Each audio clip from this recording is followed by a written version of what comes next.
और आज एक बहुत ही इम्पोर्टेंट टॉपिक शुरू कर रहे हैं हम लोग।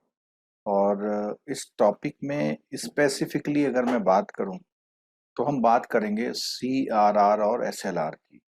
बहुत छोटा सा वर्ड है, बहुत जल्दी आप लोग समझ जाते हैं, आपने कई बार पढ़ा हुआ है। लेकिन आज हम बात करेंगे एग्जाम पॉइंट ऑफ व्यू से, जब वो क्वेश्चन इसमें से पूछता है तो कौन सी बातें हैं जो हम इसका भी आंसर नहीं कर पाते हैं। और CIB वालों के लिए मैं बता दूं कि CRR SLR पर कभी कभी केस स्टडी आती है, 5 मार्क्स की सो कॉल्ड न्यूमेरिकल आता है।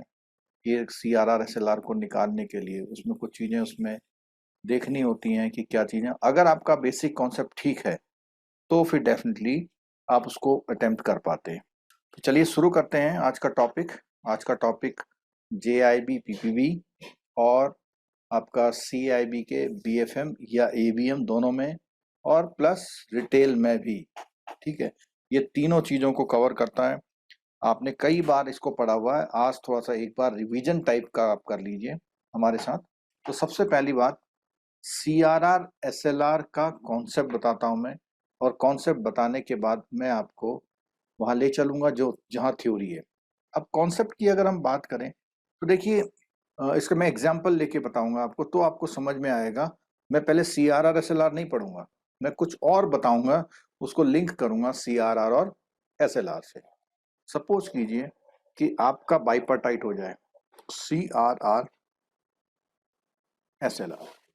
इसको समझाने के लिए एक एग्जाम्पल बताएंगे, उस एग्जाम्पल को ध्यान से सुनिएगा और उसके बाद हम लॉजिकली पूछेंगे इससे क्या फर्क पड़ा। कई बार क्वेश्चन आता है कि CRR से क्या इफेक्ट पड़ता है, क्यों CRR मेंटेन होती है, इन सब चीजों को देखने के लिए। ठीक है, तो देखिए, अगर आपका ये मान लिया जाए बाइपार्टाइट, नेक्स्ट बाइपार्टाइट आपका जब आने वाला है, तो नेक्स्ट बाइपार्टाइट आपका कब है? आपका नेक्स्ट बाइपार्टाइट, आपका जो नेक्स्ट बाइपार्टाइट है, बैंक का बाइपार्टाइट कब है जरा बताइए तो।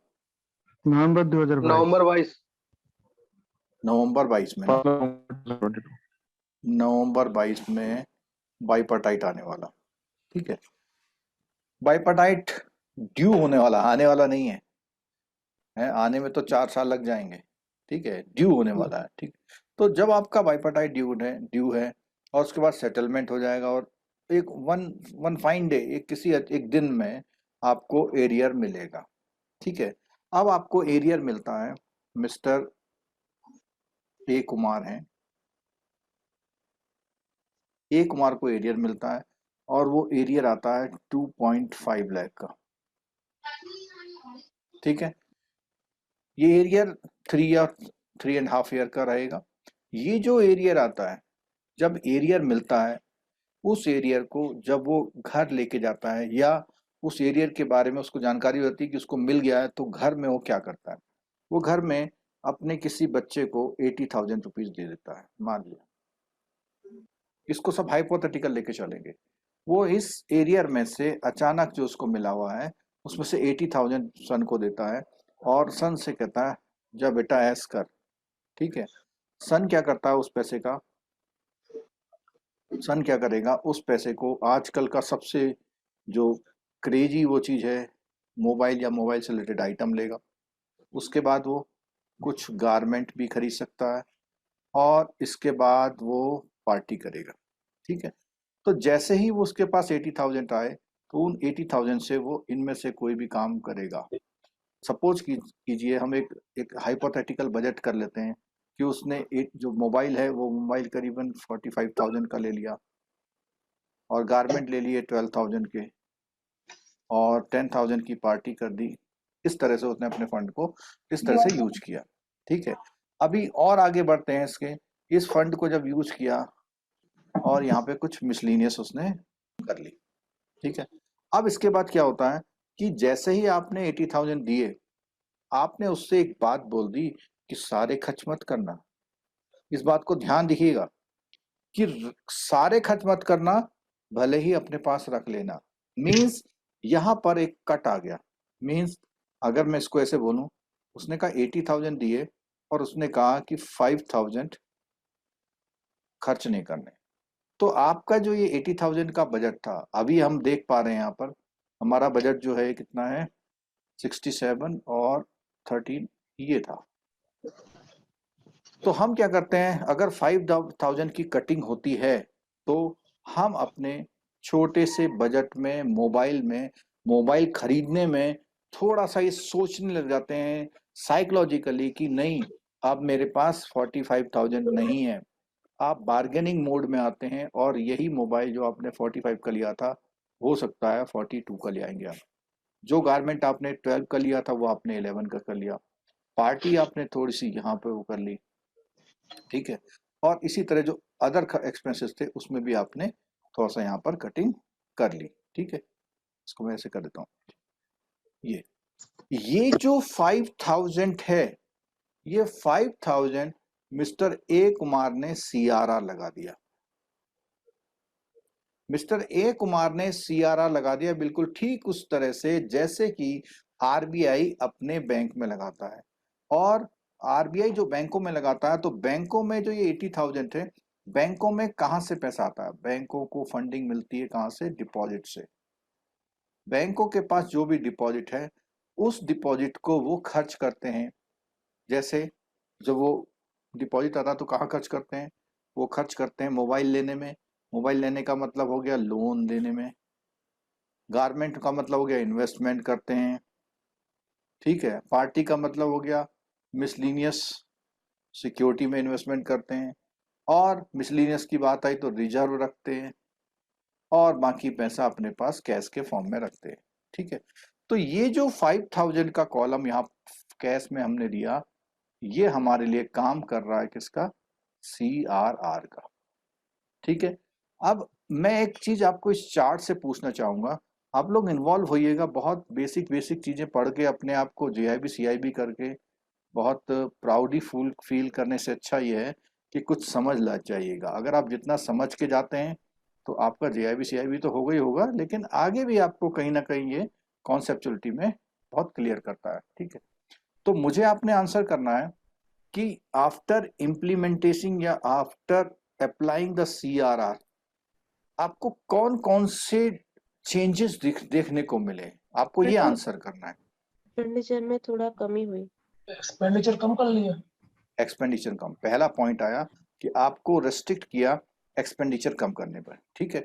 और एक्सपेंडिचर कम करना, इधर सुनिएगा, देखिएगा, मार्केट में मनी का सप्लाई होता है, ठीक है। मार्केट में मनी का सप्लाई होता है और मनी के सप्लाई के अकॉर्डिंग क्या फिक्स करता है मार्केट वाला? प्राइस। तो जो मनी होता है वो मनी मार्केट में जब आता है तो प्राइस क्या होते हैं? प्राइस बढ़ जाते हैं। रीजन क्या है? खरीदने वाले ज्यादा लोग हैं और सेलर या गुड्स जो है वो कम है। तो मनी की सप्लाई मार्केट में होना इन्फ्लेशन करती है। क्या करती है? इन्फ्लेशन करती है। अब हम इस एग्जांपल में देखते हैं, पहले मनी 80,000 जा रहा था, अब मनी 75,000 जा रहा है।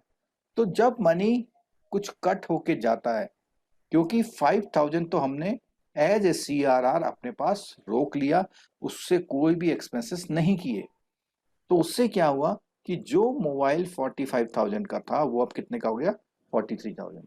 गारमेंट 12 की थी 11 का, पार्टी आप 10 की कर रहे थे तो 9 की कर रहे हैं, और मिसलिनियस 13,000 तो अब आप केवल 11,000 खर्च कर रहे हैं।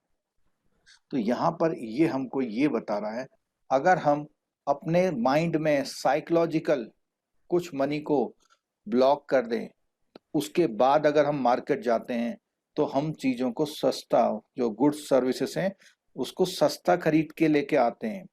और यकीन मानिए कि वही 45,000 का मोबाइल कितने में आ गया? 43,000 में।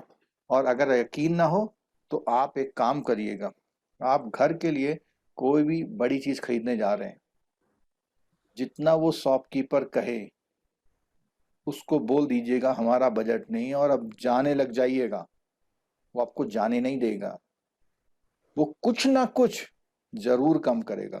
मैं तो इस चीज को इम्प्लीमेंट करता हूँ जब मैं कोई मतलब जैसे होम अप्लाइंसेस लेता हूँ, जैसे मान लिया कभी एसी लिया, फ्रिज लिया, टीवी लिया, इन चीजों में, क्योंकि बहुत छोटी 2-4-5 हजार में फर्क नहीं पड़ता, लेकिन जो बड़ी चीजें होती हैं उसमें 1000-1500 का फर्क पड़ जाता है सिर्फ आपके ये करने से। दूसरा मार्केट रिसर्च करना। और अगर हम सचिन तेंदुलकर की बात करें तो वो मार्केट रिसर्च करते हैं या नहीं करते हैं इन आइटमों को लेने के लिए? बोलिए। नहीं करते नहीं होंगे। करते। नहीं करते नहीं, होंगे उसका सर। रीजन बताएगा कोई? सरप्लस मनी है सर होता है उनके ना। पास। हाँ, उनका कोई सीआरआर नहीं है, ठीक है। उनको उनका कोई सीआरआर लगाने वाला नहीं है, कितना खर्च करना है कोई बजट नहीं है उनके पास।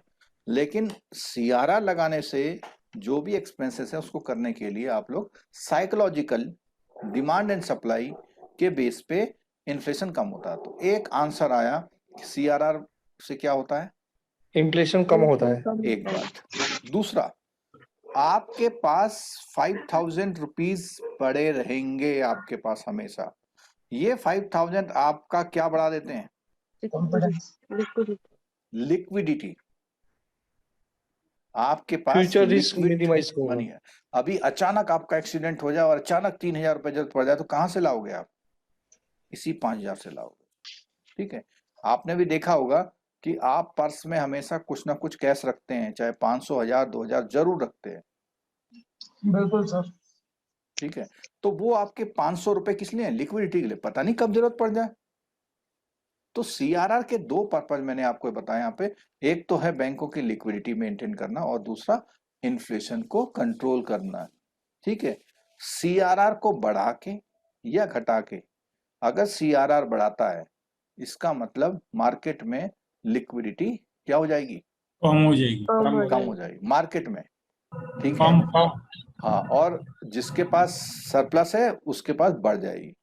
और मार्केट में लिक्विडिटी कम आने का या कैश का इनफ्लो कम होने का मतलब है, अगर मार्केट में पैसा कम जाएगा तो क्या होगा? प्राइस कम, इन्फ्लेशन कम होगा। प्राइस डाउन हो जाएंगे। प्राइस क्या होंगे? डिफ्लेशन होगा। बिल्कुल सामने आपके एग्जांपल दिख रहा है, ठीक है। अच्छा, अब थर्ड एक और स्टेप लेते हैं हम लोग। हम क्या कहते हैं कि इसने 80,000 दिए थे तो 80,000 रह देते हैं, लेकिन अपार्ट फ्रॉम दिस 5,000 एक कंपल्सन लगा देते हैं 10,000 का। क्या कंपल्सन लगाना है इसको सुनिएगा। हमने कहा 5,000 तो आपको सीआरआर रखना मींस कैश रखना है, और 10,000 की बाइसिकल लेना है इस बार। 10,000 रुपीज की बाइसिकल। तो यहां पर एक बाइसिकल लेने को उसने कंपल्सन बना दिया कि आपको क्या है, एक बाइसिकल लेनी है। तो बाइसिकल अगर लेनी है तो हमने कहा कि 10,000 रुपीज तो हम यहां दे देते हैं। अब 10,000 अगर यहां दे रहा है तो ये पूरा इंपैक्ट 5,000 का तो यहां पहले से ही है सीआरआर। 10,000 का इंपैक्ट और 5,000 का इंपैक्ट 15,000 कम हो गए। तो हो सकता है मोबाइल अब कितने का ले ले? 30,000 का ले ले, ठीक है। और यहाँ पर गारमेंट जो है 10,000 का ले ले, पार्टी कम कर ले, और मिसलिनियस जो है वो उसमें जाके कम कर ले। तो ये कितना हो गया हमारा? 46, 56, 61 और 71 और 9,000 का मिस, ठीक है। अब इसको समझिएगा इसका क्या फर्क पड़ा। जो वो मोबाइल ले रहा था वो मोबाइल अब 38 का, तो क्या पॉसिबल है कि वही मोबाइल 38 का आ जाए? नहीं, पॉसिबल नहीं है सर। नहीं। लेकिन वो क्या कर सकता है, जो उसके मन में उतावलापन था कि आज ही लेना है, उसके लिए वेट करेगा, क्योंकि उसे वही मोबाइल लेना है, उसको वही मोबाइल लेना है तो वेट करेगा, बाजार अभी नहीं जाएगा। ऐसे ही करके 2 लाख लोग बाजार नहीं जाएंगे जितने बैंक एम्प्लॉय के बच्चे हैं। अगर उनको ये वाली प्रॉब्लम आ रही है तो मार्केट वाला कहेगा यार मोबाइल लेने कोई आ नहीं रहा, कंपनी भी कहेगी सेल नहीं हो रही, तो कंपनी क्या करेगी? ऑफर निकालेगी। एक तो तरीका ये है। दूसरा, वो अपने आप को डाउनग्रेड कर लेगा। डाउन मतलब जो अच्छी क्वालिटी की चीजों हैं उसे सेकंड क्वालिटी में आएगा। वो आईफोन की जगह कौन सा फोन ले लेगा? बताओ, आईफोन हटा दिया, अब कौन सा फोन लोगे? One plus. One plus, very good answer. One plus या सैमसंग में भी आ सकते हैं, ठीक है। फिर उसके बाद वो और वीवो वगैरह वगैरह ऐसे करता है, ठीक है। तो उसने अपना क्या किया, अपनी अपनी जो इच्छाएं थी वो लोअर ग्रेड पर ले आया। और आपको मालूम होना चाहिए कि जितनी लग्जीरियस चीज होती हैं उसमें जो प्रॉफिट मार्जिन होता है वो कितना होता है? कम ज्यादा? कम होता है। ज्यादा। ज्यादा होता है। आप एक कार खरीदने जाएंगे 30 लाख रुपए की, तो हो सकता है डीलर उसमें 10 लाख रुपए कमा रहा हो, लेकिन आप ऑल्टो खरीदने जाएंगे तो हो सकता है उस परसेंटेज में नहीं कमा रहा होगा, हो सकता है एक ऑल्टो पे उसे 20,000 बचते हो। ठीक है, तो लग्जरियस जो गुड होती हैं उसमें क्या होता है, मार्जिन ज्यादा होता है। ठीक, तो लग्जरियस से जो नीड्स वाली चीजों पे आने के लिए उसने क्या किया, पहला पॉइंट तो ये किया कि यहां पर आपको 43,000 की जगह एक डाउनग्रेड की, या उसी पे जब फ्यूचर में उसका प्राइस डाउन होगा वो करेगा। दूसरा, सीआरआर के साथ उसने जो कंपल्सन लगाया, इसको मैं बोलता हूं ये क्या है, एसएलआर है। चलो अब मैं इसे एसएलआर क्यों बोलता हूं, क्योंकि आरबीआई ने कहा है कि इसका तो आप कुछ यूज ही नहीं करेंगे। किसका? 5,000 का। 5,000 का तो आपको यूज करना ही नहीं है, और 10,000 की आपको क्या लेनी है, एसएलआर की सिक्योरिटी। मींस एसएलआर में इन्वेस्टमेंट करने का मतलब क्या होता है, जो एसएलआर एलिजिबल सिक्योरिटीज हैं उसमें पैसा लगाना। तो बैंक कुछ खरीदने तो जाता नहीं, जैसे हमने कहा बैंक क्या करता है, लोन देता है, इन्वेस्टमेंट करता है, मिसलेनियस करता है, और यहाँ पर कैश रख लेता है अपने पास, ठीक है, रिजर्व रख लेता है। तो ऐसे ही जो बैंक है वो एसएलआर की सिक्योरिटी में क्या करेगा, इन्वेस्ट करेगा। ठीक है, तो इससे क्या फायदा हुआ, एक फायदा तो ये हुआ कि थोड़ा प्राइस और लोगों में खर्च करने की वो कम आ गई। दूसरा फायदा बताना है आपको। हाँ सर। एक तो फायदा ये हो गया, थोड़ा इन्फ्लेशन में कंट्रोल हुआ थोड़ा बहुत से।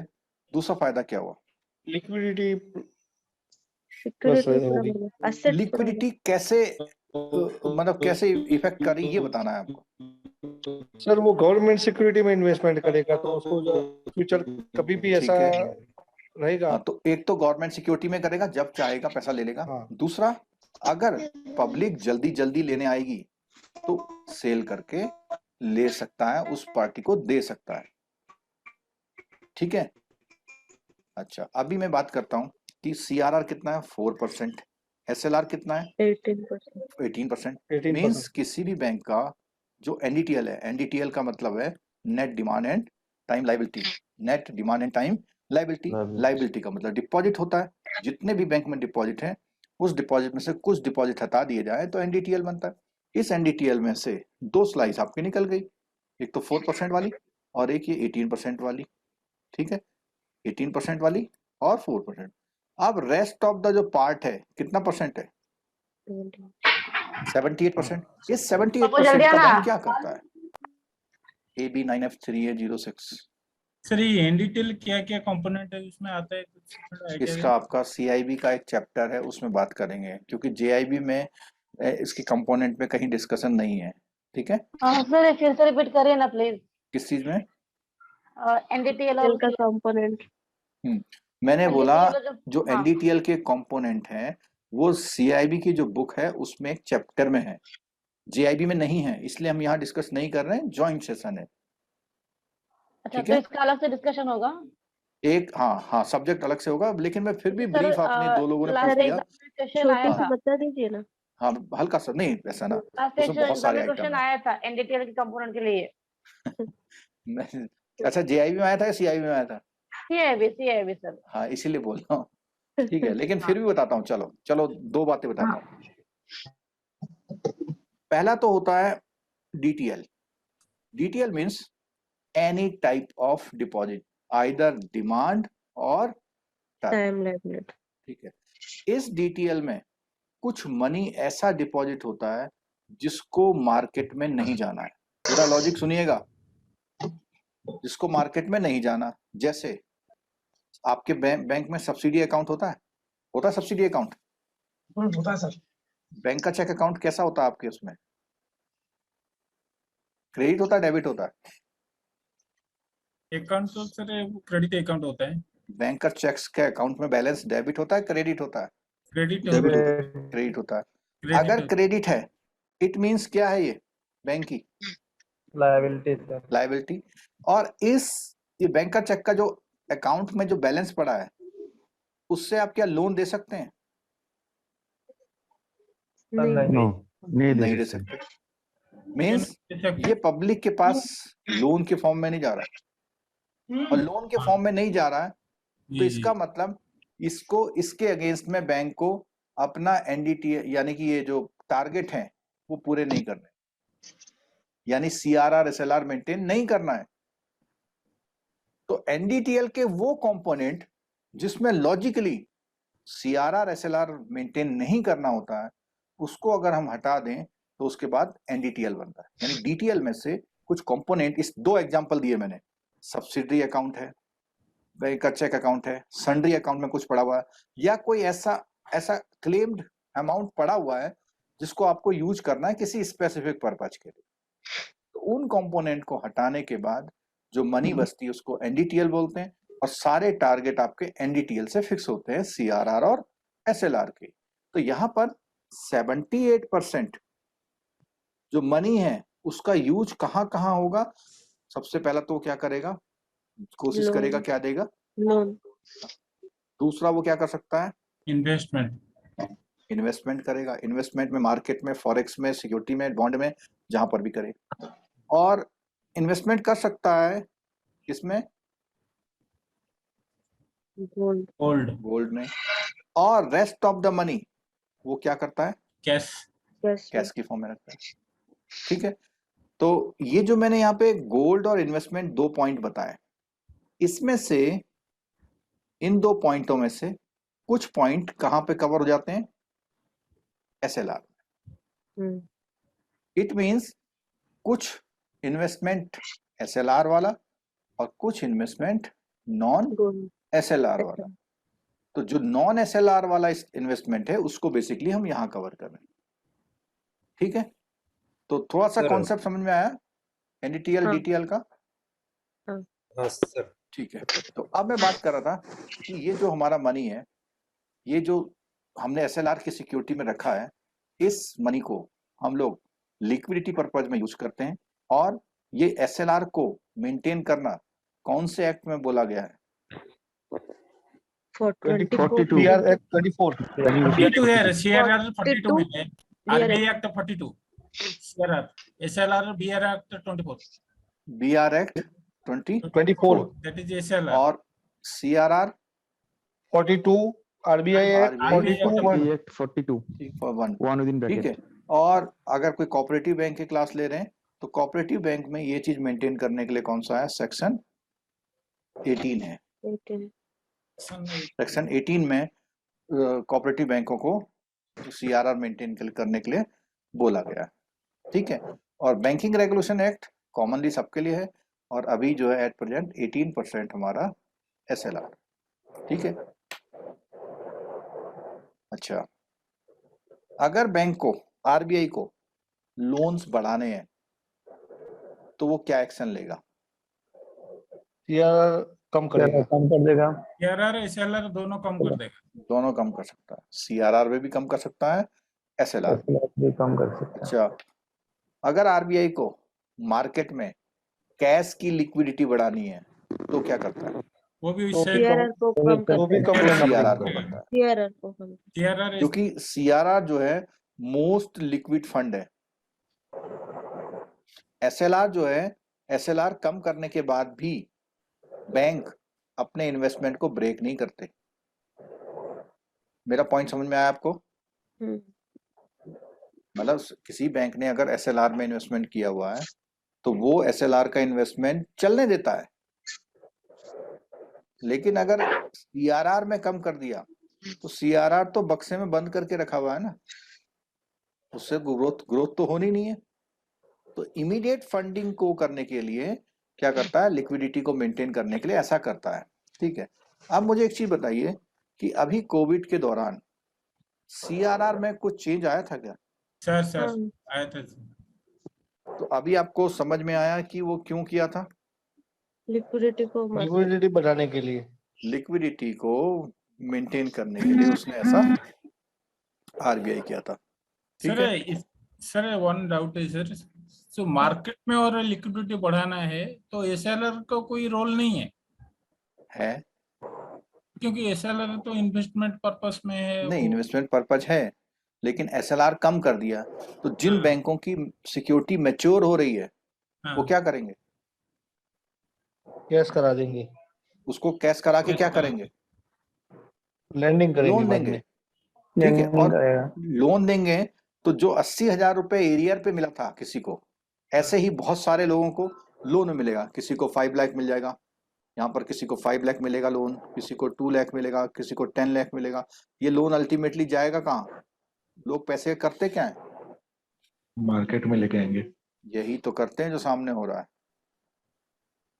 ठीक है। अब किसी को 5 लाख का लोन मिला तो उसने अपने वाइफ को 1 लाख दे दिया, अपने बेटे को 2 लाख दे दिया, खुद अपने लिए कुछ खर्च कर लिया। मीन्स पैसा जब तक पब्लिक के पास जाएगा नहीं तो वो दुकान तक कैसे पहुंचेगा? नहीं सर, वो क्वेश्चन ऐसे पूछता है जो मार्केट में लिक्विडिटी बढ़ाने के लिए शेयरर को घटाना है, एसएलआर को घटाना है, दोनों को घटाना है, ऐसे पूछता है। वो पूरा कंफ्यूज हो जाते हैं, वो गलत करके आ जाता है। मैंने बताया आपको कि इमीडिएट लिक्विडिटी और इन्फ्लेशन को कंट्रोल करने के लिए सीआरआर यूज करते हैं, ठीक है। और इमीडिएट वर्ड होना चाहिए। इजी ड्यूरेशन में करने के लिए एसएलआर को करते हैं। और एक बात और है, कभी कभी जब गवर्नमेंट को ये चाहिए होता है कि बैंक लोन ज्यादा बांटे। आज की कंडीशन में कितना लोन बांट रहा है बैंक? देखो जरा, 78%। 78% बांट रहा है ना। अगर वो एसएलआर को कम कर देगा तो 78 की जगह 79 हो जाएगा, ठीक है। पहले कुछ साल पहले ये जो एसएलआर है कितने परसेंट होता था? 25%। 21 नहीं, 21 से आपसे भी बहुत पहले 25% तक होता था। और आपको एक बात और मालूम है, एसएलआर मैक्सिमम कितना हो सकता है? 40%। 40%। 40% हो सकता है। तो 40%। 40% तक हो सकता है, लेकिन 18% में चल रहा है। इसका मतलब वो चाहते हैं कि बैंक जो है क्या नहीं करे, इन्वेस्टमेंट नहीं करे, क्या करे? लोन बांटे, ठीक है। अच्छा, यहाँ पे कोई ऐसे बैंक वाले बैठे हैं जिनका जो CD ratio, credit deposit ratio, जो सीडी रेशियो है वो 70% और अबव है। 70% के बाद रिस्ट्रिक्शन हो जाता है सर उसमें।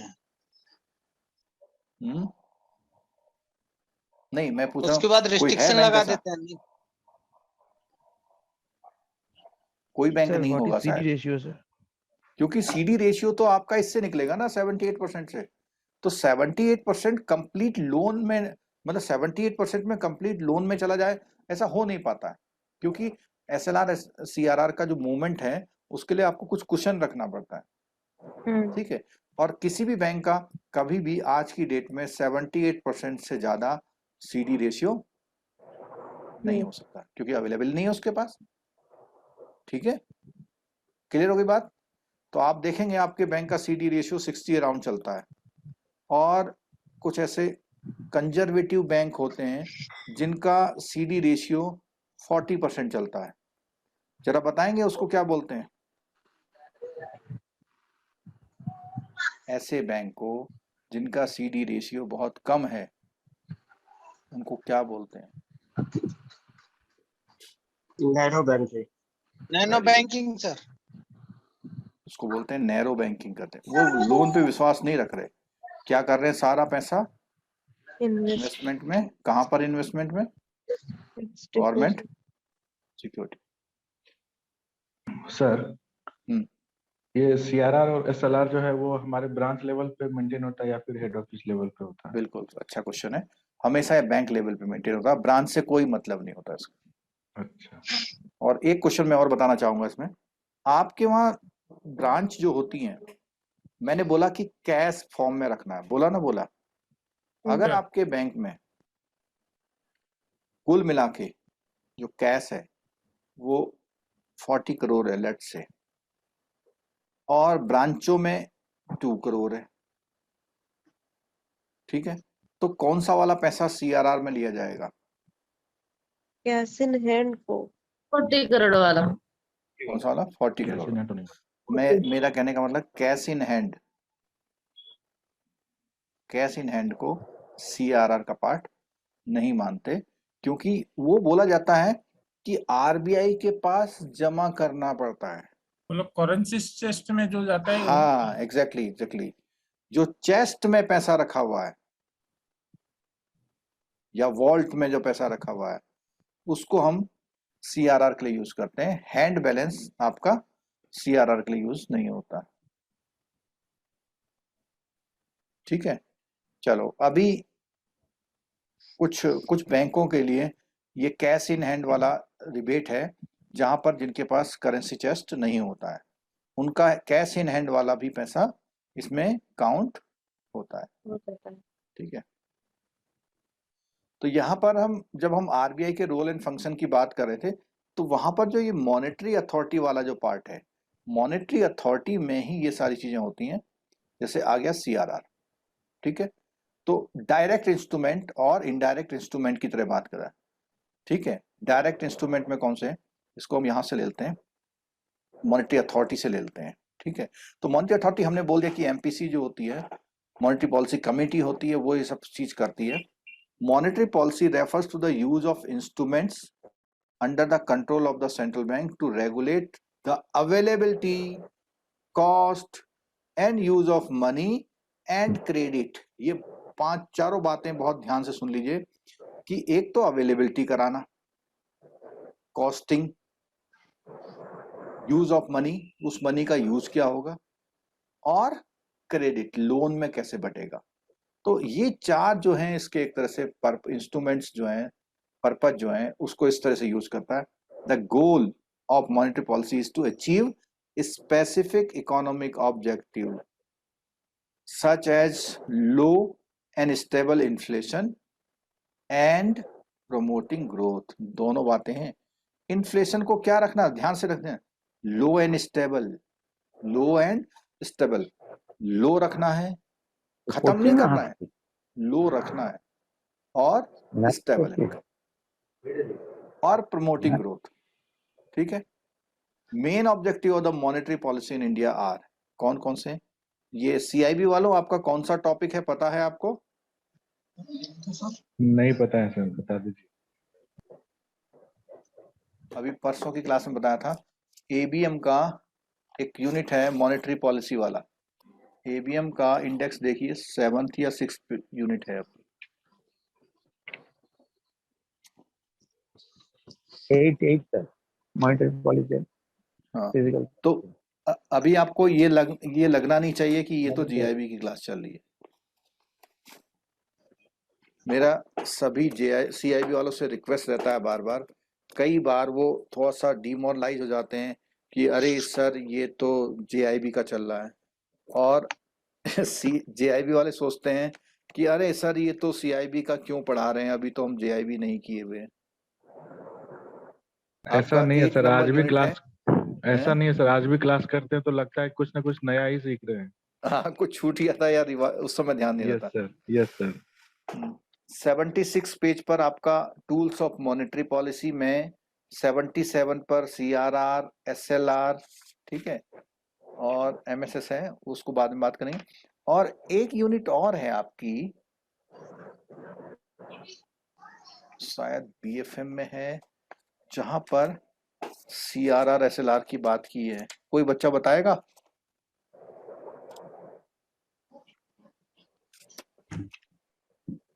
जहां पर CRR, SLR की बात की गई है। बुक पढ़ना जरूरी नहीं है, पहले बुक पलटना जरूरी है।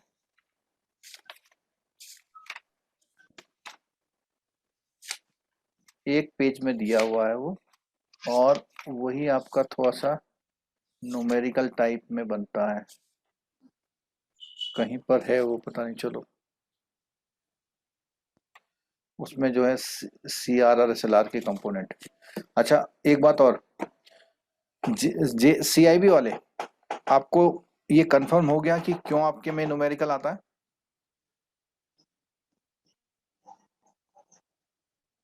सर हम ग्रेजुएशन कर रहे हैं।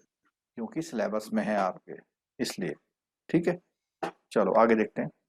सर मेन, एक्सक्यूज सर, हाँ, सर ये जो डेफिनेशन दिया है मॉनेटरी पॉलिसी, उसमें एक अवेलेबिलिटी एंड कॉस्ट समझ में नहीं आ रहा है, तो थोड़ा एक्सप्लेन करेंगे क्या कॉस्ट है? अच्छा, ये ऊपर डेफिनेशन में हाँ, इसमें बोला हुआ है कि monetary policy refers to use of instruments instruments का मतलब वो समझ कुछ बॉन्ड फंड है जो भी है। नहीं, यहाँ पे इसके दो CRR, इंस्ट्रूमेंट्स SLR। हैं, मतलब इंस्ट्रूमेंट होना बजाने वाला। तो मॉनेटरी पॉलिसी को कैसे बजाया जाता है? CRR SLR से, ठीक है। Under the control of the central bank to regulate the availability. Availability का मतलब है जो ये मैंने यहाँ पे ग्राफ बनाया था जिसमें हम उसके पैसा ज्यादा कम करना है। उसका हाँ वो 4,000 रुपये रोक ले रहे थे, 5,000 ना, उसको हाँ। अवेलेबल नहीं करा रहे थे।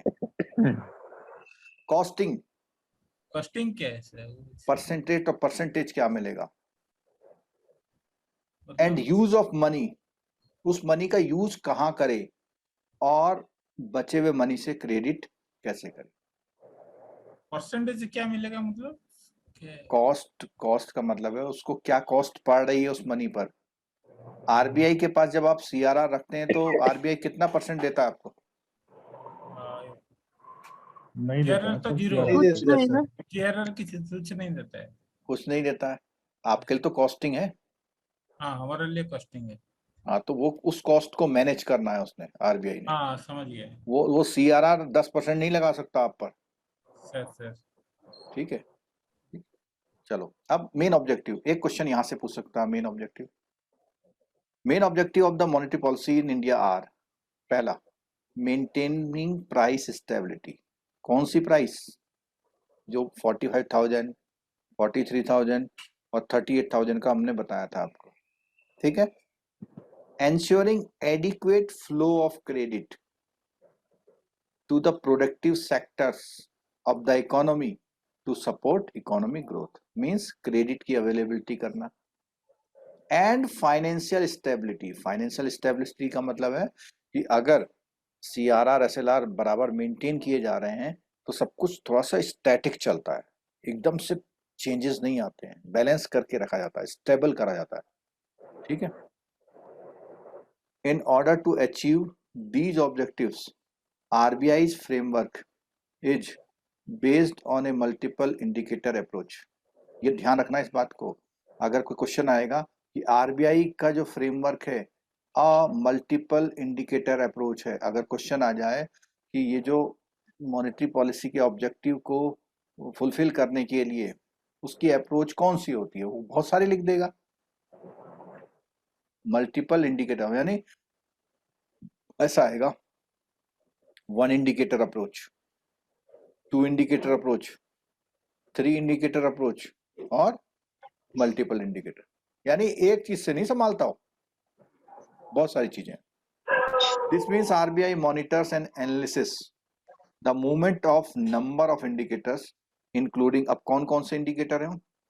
इंटरेस्ट रेट को देखता है, इन्फ्लेशन रेट को देखता है, मनी की सप्लाई को देखता है, क्रेडिट कितना जा रहा है वो देखता है, एक्सचेंज रेट क्या जा रहा है, ट्रेड किस लेवल पे जा रहा है, कैपिटल का फ्लो कितना हो रहा है, फिस्कल की पोजीशन कितनी है अपनी, along with the trend in output based on policy perspective। तो क्वेश्चन यहां से भी आ सकता है कि वो जो इंडिकेटर्स हैं वो कौन कौन से हैं जो RBI ध्यान में रखता है जब RBI मॉनेटरी पॉलिसी लेके आता है। RBI uses several direct and indirect instrument in the formulation and implementation of the monetary policy। तो सबसे पहले बात आ गई कि कौन सी डायरेक्ट इंस्ट्रूमेंट कौन से होते हैं, और दूसरा यहाँ पर एक चेंज आया था, जो मॉनेटरी पॉलिसी कमेटी है वो 2016 में उसका जो फॉर्मेशन है, उसका जो स्ट्रक्चर है, उसका सेटअप है, वो कुछ चेंज किया गया। क्या किया गया इसमें? सबसे पहले इसने बोला कि जो गवर्नर है RBI का, उसके साथ डिप्टी गवर्नर इंचार्ज है मॉनेटरी पॉलिसी का, 1 officer of the RBI to be nominated by central board of RBI and 3 members appointed by central government. Means 3 तो सेंट्रल गवर्नमेंट के हो गए, 1 2 3, एक हमारे गवर्नर साहब हो गए, एक हमारे डिप्टी गवर्नर साहब हो गए, कितने हो गए? 5 हो गए, और 1 officer appointed by central board, central board 1 यहाँ हो गया, तो 6। तो कई बार क्वेश्चन आता है कि मैं MPC मीट्स एट, अच्छा मेंबर आता है कि कितने होते हैं उसमें पॉलिसी में, 6 लोग होते हैं, एमपीसी में 6 लोग होते हैं, ठीक है। और meets at least 6 time in a year, means by monthly ये मिलती है, लेकिन ये आंसर है एटलीस्ट। अगर अचानक अभी अमेरिका और रसिया में जंग छिड़ जाए और इकोनॉमी की हालत खराब होने लग जाए तो कल रात को ही बुला लेंगे मीटिंग, ठीक सर है। ये एटलीस्ट 4 है सर। अरे 6 हो गया, एटलीस्ट 4 तब था जब आपने बैंक का एग्जाम दिया था। अच्छा, कब ज्वाइन किया आपने बैंक? अभी सर अभी वो जेएबी अभी क्लियर हुआ सर, नहीं नहीं, बैंक कब ज्वाइन किया? 2001 में है सर, 2001। हाँ तो उस समय 4 ही था, ठीक है। अच्छा, हाँ, अभी जो है ये 6 टाइम होता है, ठीक है। पहले क्वार्टरली हुआ करता था इसका रिव्यू ना, अभी जो है बाई मंथली कर दिया, ठीक। आगे तो डायरेक्ट इंस्ट्रूमेंट, तो CRR is the direct, means एकदम से पकड़ लेता है। क्या करता है इसमें?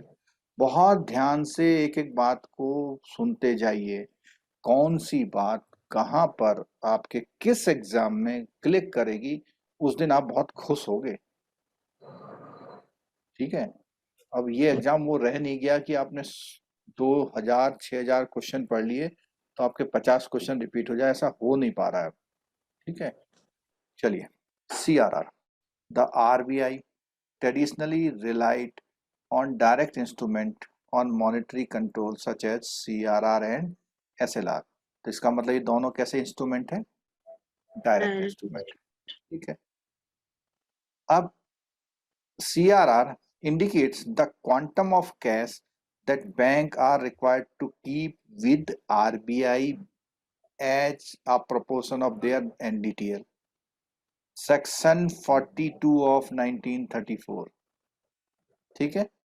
Needs for securing monetary stability.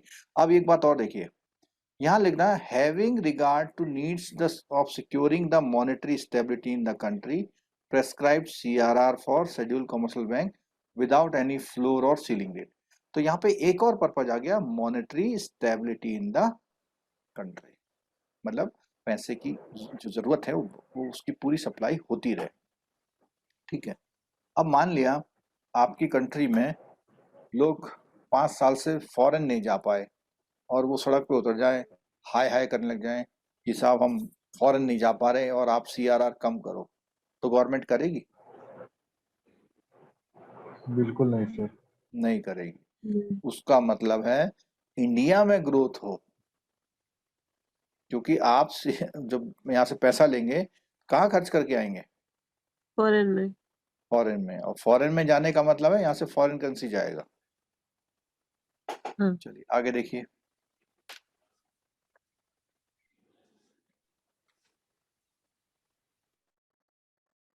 Reserve bank does not पे any interest on CRR balance maintain schedule commercial with, ठीक है, ये हो गया। अच्छा, पेनल्टी बहुत इंपॉर्टेंट है, ये शायद इस बार एग्जाम में आपके आया था, ऐसा सुनने में आया था, मुझे पता नहीं, ठीक है। पेनल्टी की बात करते हैं, देखिएगा ध्यान से, अगर आप उसका कहना नहीं मानेंगे तो पेनल्टी होगी। और तो यहाँ पर जो CRR, लिखा है मार्च 2007 से CRR पे इंटरेस्ट नहीं मिल रहा है, उससे पहले मिलता था। उससे पहले मिलता था, अच्छा। ठीक है। जब आप लोग बच्चे होगे ना, मेरे ख्याल से यहाँ प्रोफाइल जो होगा 1-2 लोगों को छोड़ दें तो अंडर 35 ही होगा शायद, यस सर। 2-4 लोग हो सकते हैं। तो 2007 में फिर आप लोग 12th में रहे होंगे शायद। हाँ सर, वही थी करेक्ट। चलो यहाँ देखिए, penalty for non maintenance of CRR, क्या में पेनल्टी है? तो इसने बोला हुआ कि आपको 3% अबव बैंक रेट आपको पेनल इंटरेस्ट देना है फॉर दैट डे, जिस दिन आपका कम रहेगा, और आपको मेंटेन कैसे बेसिस पे करना है? ये डेली बेसिस पे, ठीक है। और presently 90% of the total CRR requirement. इसके बारे में आपको एक बात बता दूं मैं कि 90% तो CRR कम से कम मेंटेन होना ही चाहिए। जो रेस्ट 10% आप नहीं मेंटेन कर पा रहे, उसके अगेंस्ट आपको क्या देना होगा? Panel Penalty. इंटरेस्ट, और वो पैनल इंटरेस्ट पर डे का लगेगा 3% पहले दिन, ठीक है। और कितने अमाउंट पे देना पड़ेगा? जो आपका शॉर्टफॉल है, आपको 10 करोड़ करना था, आपने 9 करोड़ किया, तो आपको 1 करोड़ पे 3% का पेनल्टी लग जाएगा, प्लस बैंक रेट। हाँ, बैंक रेट अभी कितना है? 4.2%. तो इसका मतलब 7.25% का पैनल लगेगा आपको, ठीक है।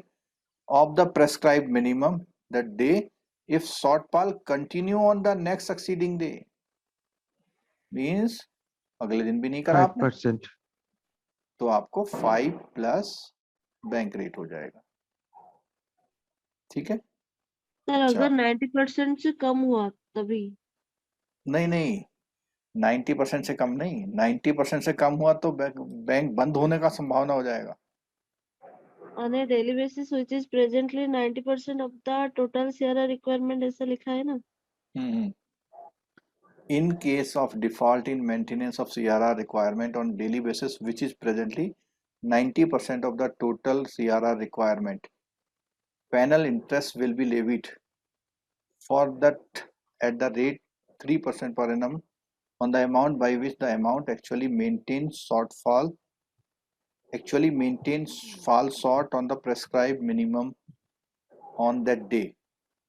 तो 90% मेंटेन करना ही है, उसके नीचे अगर आएगा इसका अगर देखो, 3% ये थे अभी इन्होंने तो पॉइंट रेज किया है, लेकिन मैं अभी तक इसको इस तरह से एक्सप्लेन करता रहा हूँ कि 90% तो एटलीस्ट होना ही चाहिए। हमको लग रहा है सर 10% का रिलैक्सेशन है क्या? नहीं, रिलैक्सेशन होता तो 90% ऑफ टोटल CRR रिक्वायरमेंट, तो 3% जो है उसका 90% जो होता है वही ना? नहीं, इस लैंग्वेज से तो ऐसा ही लग रहा है, 90% के लेकिन नीचे जो है मुझे सर, ऐसा ध्यान आ अगर रहा है, नीचे जाएगा हमारे बैंक में 90% का, मेंटेन करते हैं ना, तो अगर 1 रुपया भी कम होता है तो उस पर हल्ला हो जाता है। हाँ तो अगर वो 90% है तो इसका मतलब 10% का क्वेश्चन दे रखा है उसने, हाँ, लेकिन ऐसा है नहीं शायद। नहीं ऐसा इसलिए नहीं करते, वो क्वेश्चन को करते करते कहीं पेनल्टी ना लग जाए, इसीलिए वो हाँ 100 ही लेते हैं। ऐसा हो सकता है, हाँ, ठीक है। एक बार अगर ढीला कर दिया मैं ना।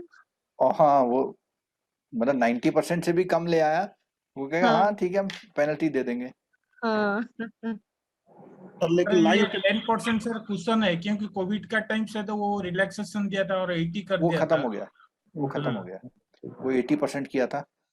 मुझे ऐसा लग रहा है कि सर ये जो अभी लाइन हम डिस्कशन कर रहे हैं कि हेलो हाँ सर, ये लाइन से ऐसा लग रहा है कि मतलब 90 तक 90 अगर 91 कर रहा है, 90 कर रहा है तो कोई दिक्कत नहीं है, पेनल्टी नहीं लगेगा। 90 से जैसे नीचे आएगा उस पे लगना चाहिए, ऐसा लग रहा है सेंटेंस से। तो उससे वो फिर 100% बोल ही 11% क्यों का रहा है? लगाएगा सर। तो ऐसे ही, पर सब नहीं 100 नहीं ही ले जाते हैं सिक्योरिटी के नहीं लिए। नहीं नहीं नहीं, अरे वो सीधे ही वो 4% को, वो 4 का 10% निकाली पॉइंट, वो 3.6 कर देता सीधे सीधे।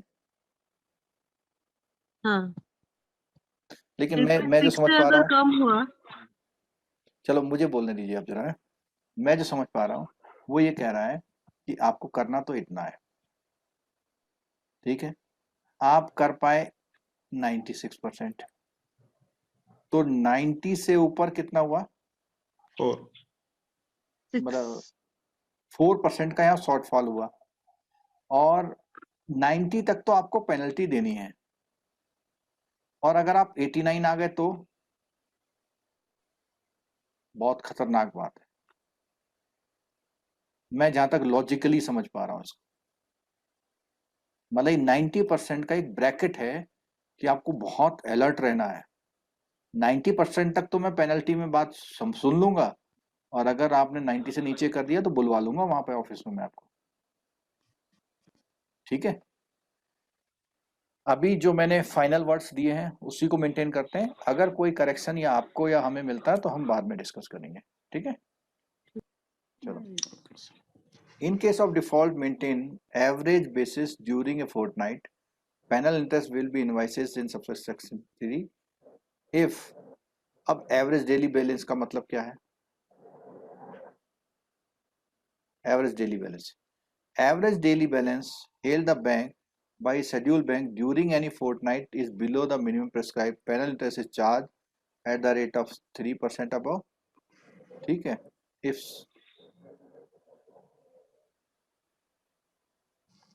shortfall prescribed, if during, ये तो वही बात लिखी हुई है.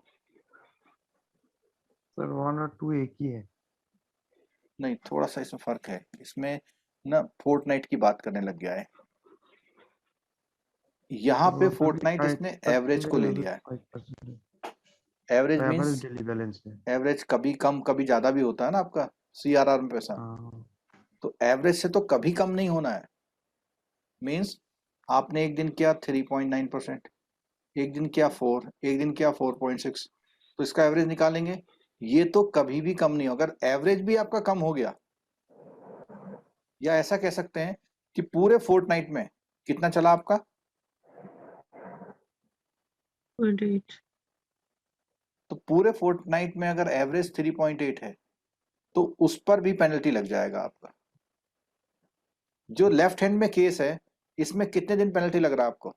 इस वाले में 15 दिन का, सॉरी एक दिन. एक ही दिन, एक दिन. इस वाले में कितने दिन लग रहा है? 15 दिन. ठीक है, तो इसीलिए वर्ड यूज किया है. If the average daily balance held at the bank by during any fortnight is below minimum prescribed. ठीक है, मींस आपको एवरेज पूरा मेंटेन करना है,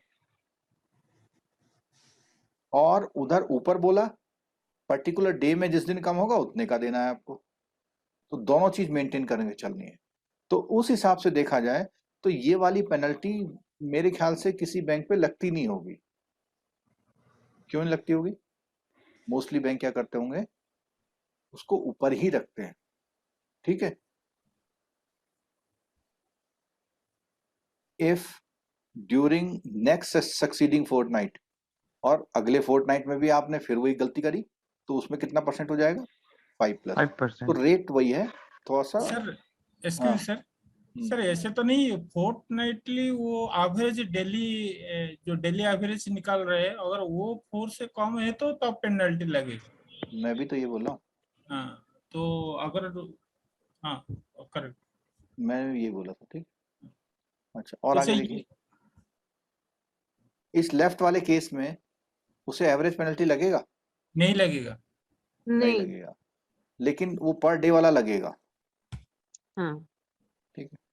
if the default still persist, every director, manager, security of the schedule bank, security होगा, secretary होगा, secretary होगा ना, who is knowingly and willfully a party of default shall be punishable with fine. ठीक है, जो जिम्मेदारी होता है इसका उसको करेंगे. अच्छा, वो जो बात आप पूछ रहे थे 80% वाला, वो कोविड में हुआ था. यहाँ पर 28 मार्च से स्टार्ट किया था इन्होंने 1 ईयर के लिए. ठीक है, क्या किया इन्होंने? इन्होंने कहा कि आप 90% की जगह कितना मेंटेन करेंगे? 80%. 80%. अच्छा, एक बात समझ में आ रही है मेरे को थोड़ा सा. ये 90 और 80 वाला इस एवरेज वाले क्लॉज में तो नहीं काम करता होगा? नहीं, डेली में. दिल्ली में. Furthermore, taking cognizance of the requirement, RBI decided to reduce the requirement of minimum daily CRR maintenance from 90% to 80% effective from the first date. ठीक है, दिस इज वन टाइम. ये एक बार हुआ था, फिर बात खत्म हो गई. ठीक है, अब बात करते हैं हम लोग SLR में. SLR में क्या बात है? उसने बोला इसमें भी कुछ शेयर आपको करना है, और bank must maintain safe and liquid asset. Clear हो गई बात? इसका जो पर्पज है, specific purpose, maintain safe and liquid asset. सब लोन में नहीं बांटना है. अगर सारा लोन में बांट दिया तो डूब सकता है. कुछ पैसा ऐसा भी रखो कि पब्लिक मांगने आए तो उसे दे पाओ.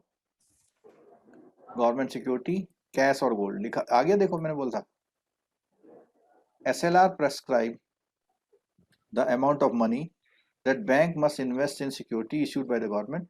The value of the such asset of the scheduled commercial bank shall be not less than a fix percentage, जो कि अभी कितनी है 18%। कैश के फॉर्म में gold valued at A price not exceeding the current, जो भी आप गोल्ड रख रहे हैं उसका जो वैल्यू ट्रीट करेंगे कौन सा, मार्केट प्राइस का। सी पॉइंट में इन्वेस्टमेंट करना है इस SLR सिक्योरिटी पर। पेनल्टी की बात करें तो इसमें वो 90 और 80% का नहीं है, ठीक है। क्या चीज है इसमें, required to amount shall be liable to pay RBI penal interest for that day rate of 3% plus above rate. उस दिन के लिए आपको 3 plus of shortfall, if default continue succeeding working day, तो वहां पर आपको क्या करना पड़ेगा 5% प्लस ये करना पड़ेगा, ठीक है। पर क्लियर हो annum गया क्या है सर? है?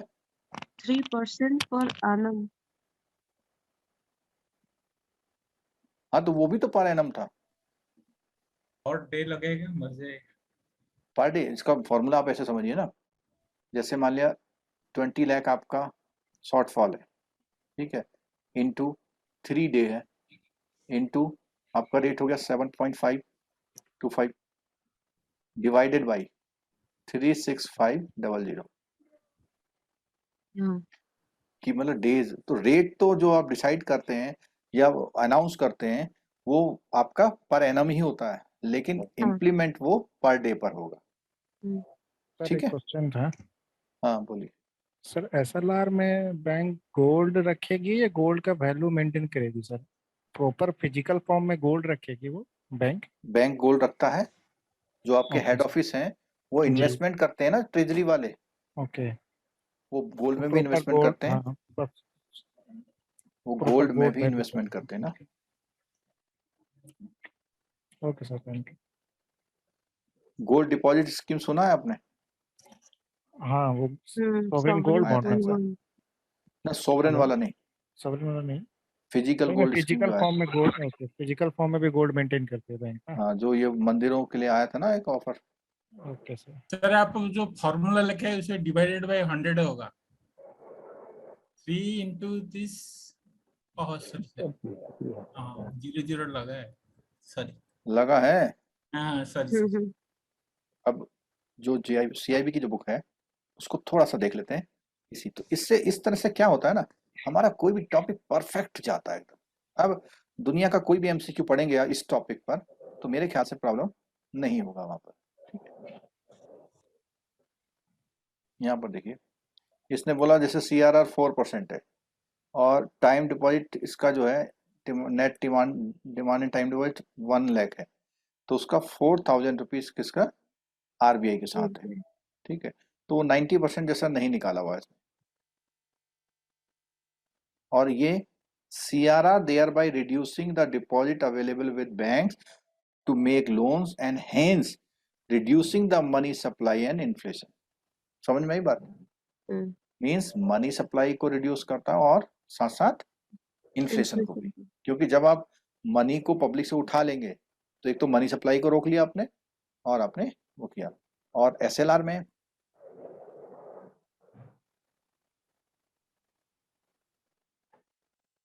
CIB वाले आपकी बुक खोल रखी है मैंने इस समय पे, SLR के मेन ऑब्जेक्टिव देखें, GIB वाले भी देखिएगा। SLR is maintained in order to control the expansion of bank credit, तो एक पर्पज हो गया by changing level of SLR। दूसरा, way to ensure the solvency of commercial bank, एक तो हो गया क्रेडिट एक्सपेंशन की बात आई, दूसरा सॉल्वेंसी हो गया, तीसरा by determining in a way compels the commercial bank to invest government securities like government bond। तो गवर्नमेंट को भी पैसा मिल जाता है इससे, गवर्नमेंट को भी इससे पैसा मिल जाता है, क्योंकि वो पैसा आप जमा कहाँ कर रहे हैं, गवर्नमेंट के उसमें कर रहे हैं, ठीक है। अच्छा, ये टॉपिक वाइज तो हमने पूरा हो गया, लेकिन अब हम थोड़ा मिसलिनियस डिस्कशन करते हैं इसी टॉपिक पर। जैसे सामने रखा हुआ एक स्क्रीन पे देखिए, cash reserve ratio ensure that a part of the banks deposited central bank and another objective is to keep inflation under control. एक तो मनी सप्लाई और दूसरा इन्फ्लेशन। इन्फ्लेशन, ठीक है। इसको एक बार देख लेते हैं।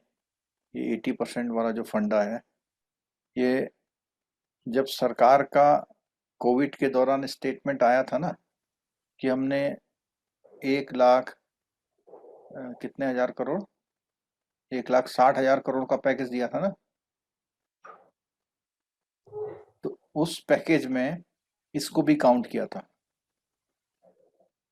कैसे काउंट किया था कि वो कहते हैं देख हमने CRR कम कर दिया तो पैसा कहाँ गया, पब्लिक में गया, गवर्नमेंट ठीक है।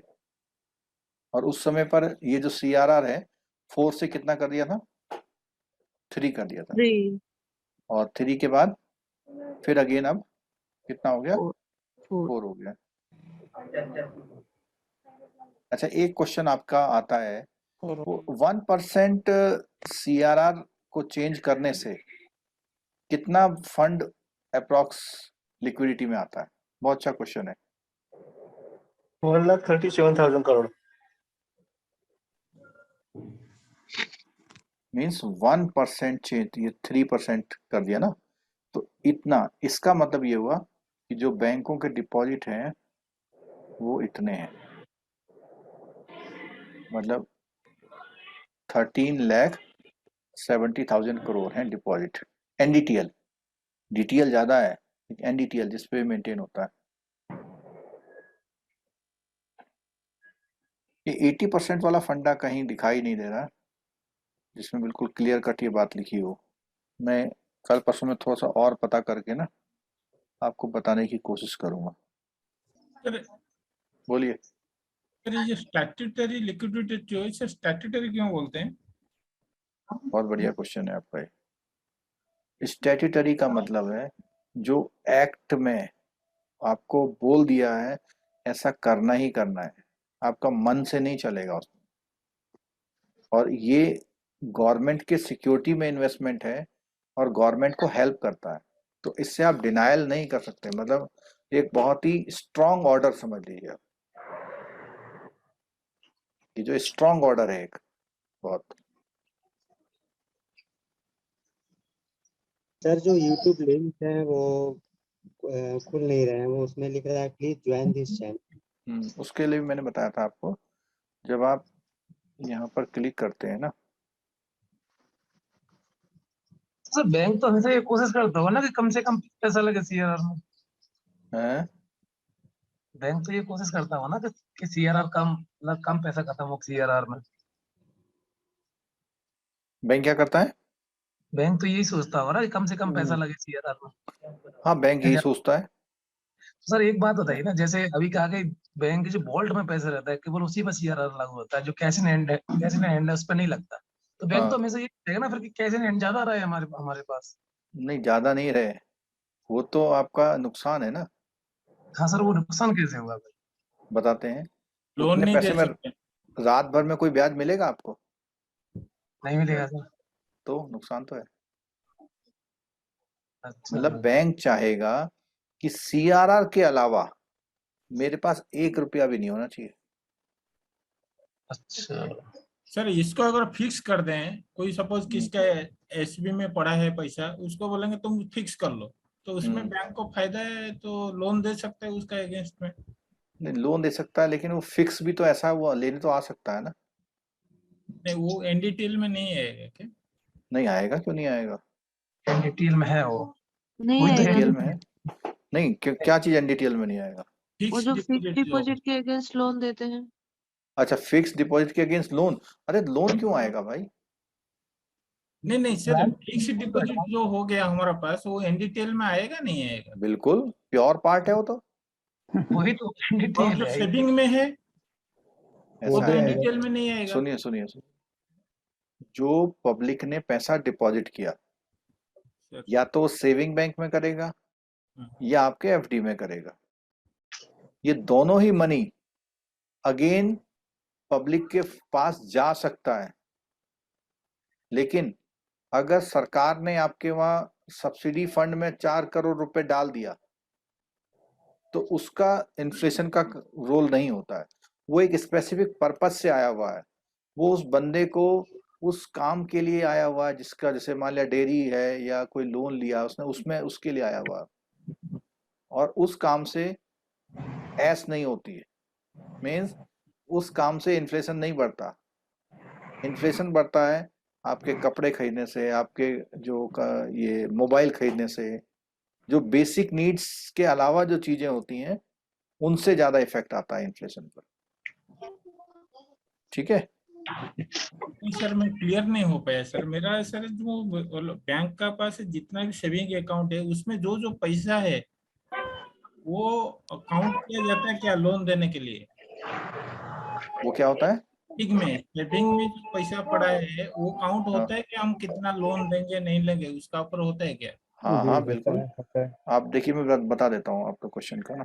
यहाँ देखिए, आपका सेविंग बैंक में 10 लाख आया, आपका एफडी में 40 लाख आया, टोटल कितना आ गया? 50 लाख। 50 लाख का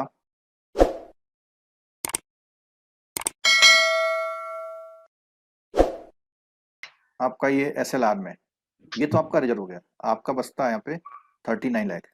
ये 39 लाख का ही आप लोन दे सकते हैं।